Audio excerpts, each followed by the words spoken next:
أعوذ بالله من الشيطان الرجيم. بسم الله الرحمن الرحيم. الحمد لله رب العالمين، باعث الأنبياء والمرسلين، بارئ الخلائق أجمعين، ثم الصلاة والسلام على سيد الخلق محمد وآله الطيبين الطاهرين.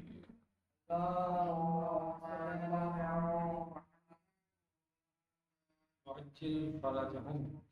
ہماری بحث اور گفتگو چل رہی ہے کتاب اصول عقائد کے اعتبار سے 8ویں سبق میں، اور یہ بحث اور گفتگو ہے، 8واں سبق ہے معاد کے بارے میں۔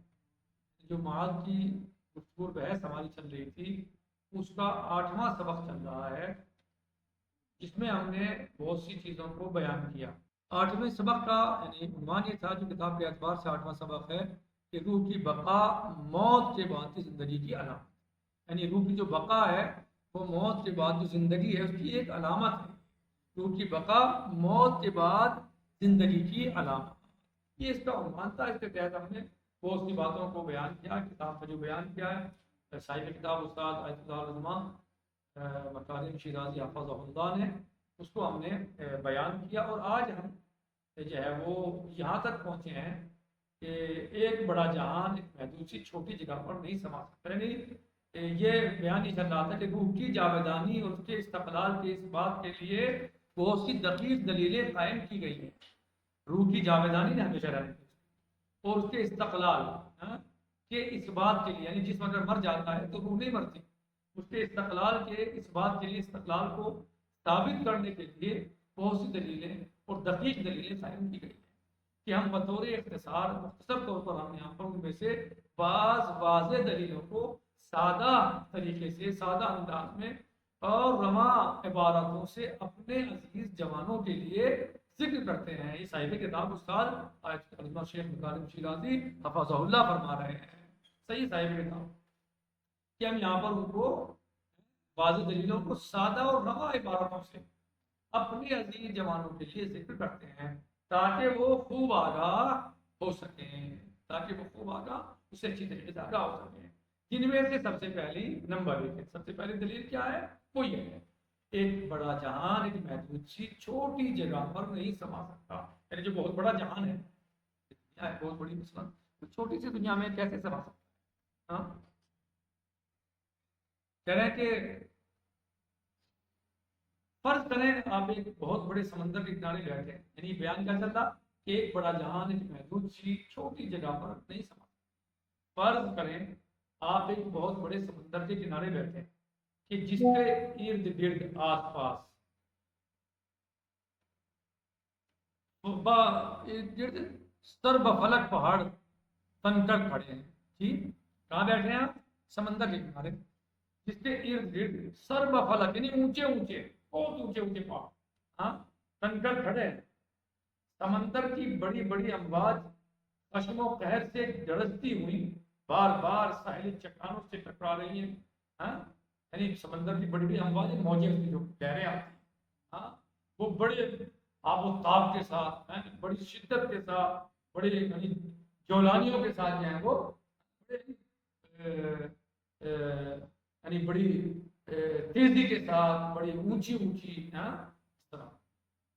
گرجتی ہوئی آواز کے ساتھ بار بار ساحلی چٹانوں کے کنارے ہیں سمندر کے، ان سے ٹکرا رہی ہے، اور اسی حالت غضب و شدت میں سمندر کی طرف پلٹ جاتی ہیں، ٹکراتی ہیں پلٹ جاتی ہیں۔ کیسے آتی ہیں؟ بہت تیزی کے ساتھ، لیکن وہی پلٹ جاتی ہے۔ بھلے کہہ رہے ہیں کہ بار بار ساحلی چٹانوں سے ٹکرا رہی ہیں، اور اسی حالت غیظ و غضب میں، اسی آب و تاب اور اسی غصے میں جو ہے، اسی ٹھاٹ مار میں، اور ٹھاٹ میں جو اس کی جو ہے ٹھاٹے مار رہا ہے سمندر، وہ لہریں آ رہی ہیں، وہ اسی طرح غضب و شدت میں سمندر کی طرف پلٹ جاتی ہے۔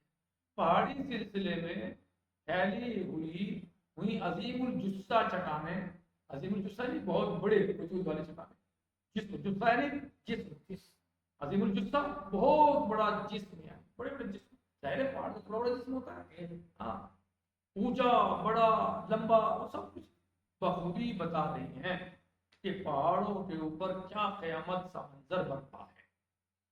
تا حد نگاہ نیلگوں آسمان کا خیمہ، نیلا نیلا آسمان، ہاں ان پہاڑوں اور سمندر پر لگا ہوا ہے. نیلگوں آسمان کا خیمہ اوپر سے تما ہوا ہے، پہاڑ پر بھی اور سمندر پر بھی. اور رات کے وقت اس کی عظمت و شکوہ کے جلوے دیکھنے والے ہوتے ہیں. بھلے رات کے وقت اس کی عظمت و شکوہ کے جلوے دیکھنے والے ہوتے ہیں. ہم ایک لمحہ اس منظر کو دیکھ کر اپنی آنکھیں بند کر کے اپنے ذہن میں اسی منظر کو اسی شان و شوکت سے دوبارہ مجسم کرتے ہیں. ہم نے دیکھ لیا، پھر آنکھیں بند کی، یہ سارے مناظر ہمارے دماغ ذہن میں آ جاتے ہیں. ایک دفعہ دیکھ لیا آپ نے چیز کو، کیسے آپ اس کو جو ہے مثلاً قائم کر دیتے ہیں پورے اپنے دماغ میں. لگتا ہے کہ کوئی سمندر کاٹے مار رہا ہے، کوئی حالات ہے، کوئی وقت ہے، کوئی چیز دوبارہ مجسم کر دیتے ہیں، جبکہ وہ حقیقت میں ہوتا ہے کہ نہیں، حقیقت میں نہیں ہوتا. یہ آپ کے ذہن میں مجسم ہو جاتا ہے، لگتا ہے کہ باہر ایسے. بلا شبہ یہ اتنا بڑا ذہنی نقشہ اور یہ سب مناظر کسی قدر عظیم جگہ میں، اسی قدر عظیم جگہ میں سمائیں گے، ایسا ممکن نہیں. یعنی جو آپ کا ذہن ہے کتنا بڑا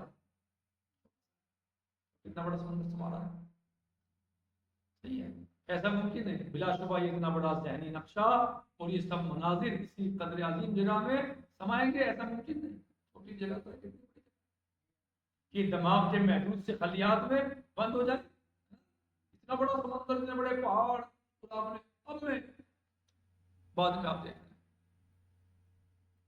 کہہ رہے ہیں کہ یہ دماغ کے محدود سے خلیات میں بند ہو جائے. اگر ایسا ہو تو یہ بھی ہو سکتا ہے کہ بہت بڑے نقشے کو ایک معمولی سے نقطے میں بنا. اگر یہ ممکن ہے تو وہ بھی ممکن ہے. حالانکہ یہ محال ہے تو ذہن میں کیسے ممکن ہے؟ اگر یہ محال ہے، یہ سب کچھ ہونا دوبارہ، یہ سب کچھ پایا جانا، تو پھر یہ ذہن میں کیسے یہ کیوں دوبارہ ذہن میں آپ کے آ رہا ہے؟ پورے نقشہ کھڑا ہو گیا، پورا ذہن میں آ گیا. تو اگر یہ ممکن ہے تو وہ بھی ممکن ہے.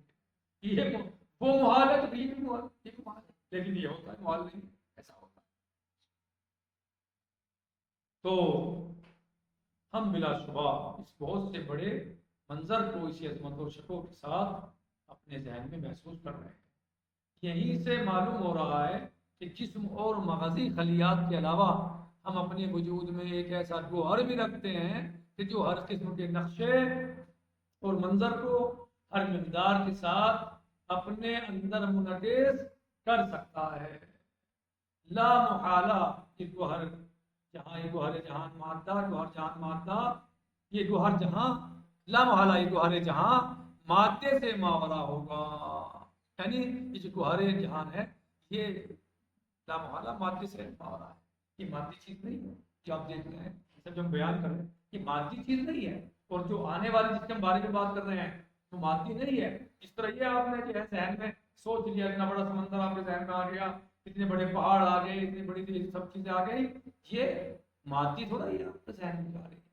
کیا پہاڑ کھڑا آپ کے ذہن میں کھڑا ہے؟ کیا حقیقت میں ذہن میں پہاڑ کھڑا ہے؟